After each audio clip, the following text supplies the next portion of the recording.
1,000. She works in the operating room. She's mother to the amazing, beautiful daughter, Olivia, who is 5.5 and has an astonishingly beautiful dress over there. Olivia.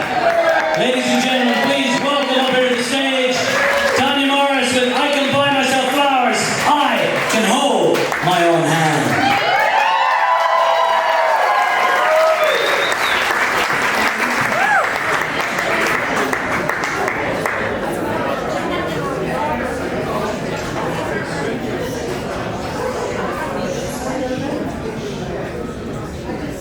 Get real close.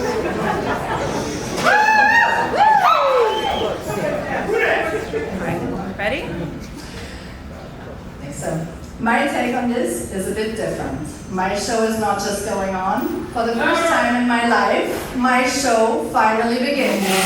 Hi, my name is Tanja. I was born and raised in Germany. I am a daughter, a sister, and a mother. I can say for myself that my childhood was pretty amazing. I was surrounded by loving and nourishing people, had lots of great experiences, and certainly had plenty of food. But somewhere along the way of becoming a teenager and beyond, I lost my zest for life.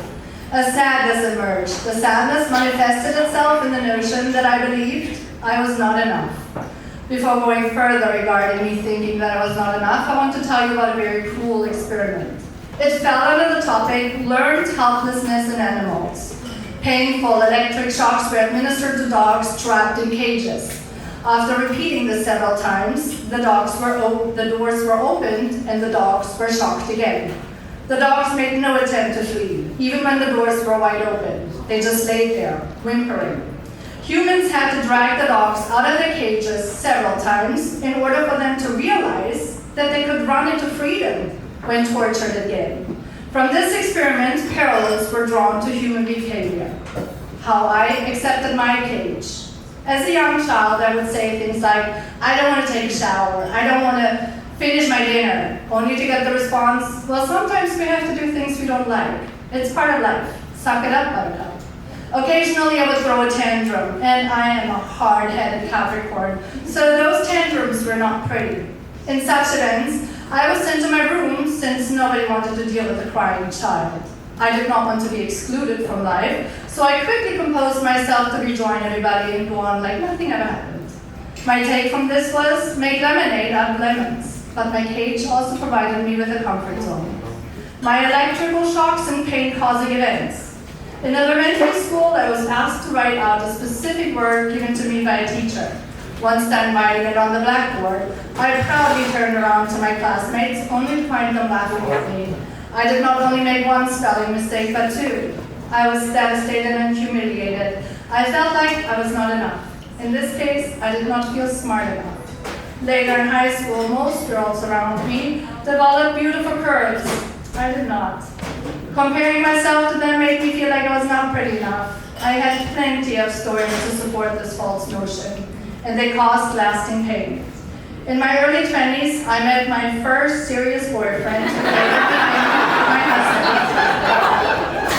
In the beginning of our relationship, he made me feel like I was enough. Filling this void inside of me made me feel amazing, but he was abusive. The door was always wide open, and still it took me 6 years to walk out of that door, after which I never accepted violence in my life again.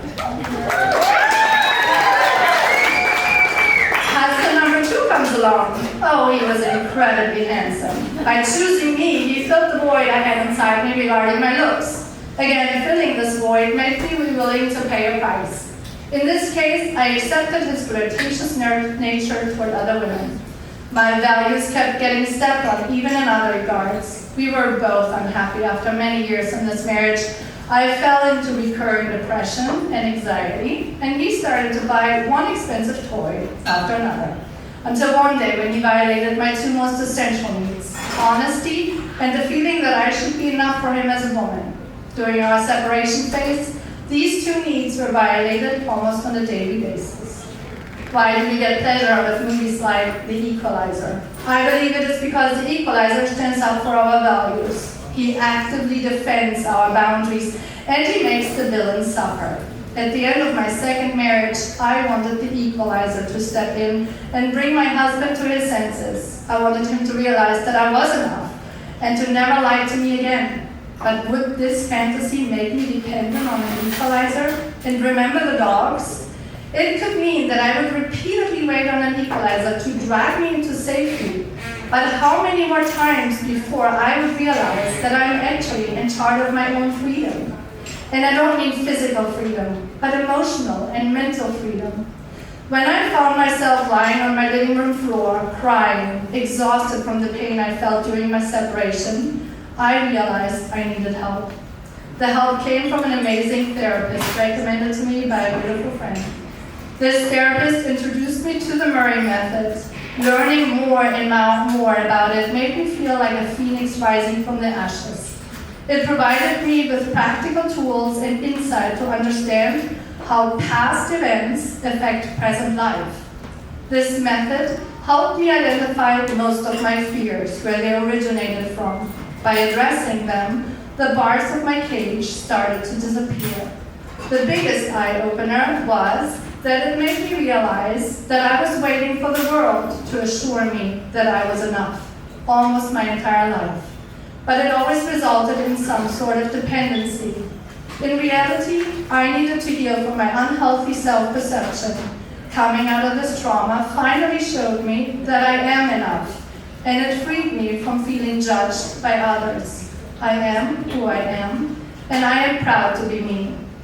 I believe it is very common in our society to have our fears dictate most of our steps we take. Fears that leaves us with a false impression of being not young enough, not thin enough, not rich enough, not smart enough. I have never felt more liberated and in charge of my life. All this happened just in time for my daughter's sake. My hope is for others to find healing in this method like I did. It inspired me to write down my story and share it with anybody who might find themselves in an unhealthy pattern or life situation.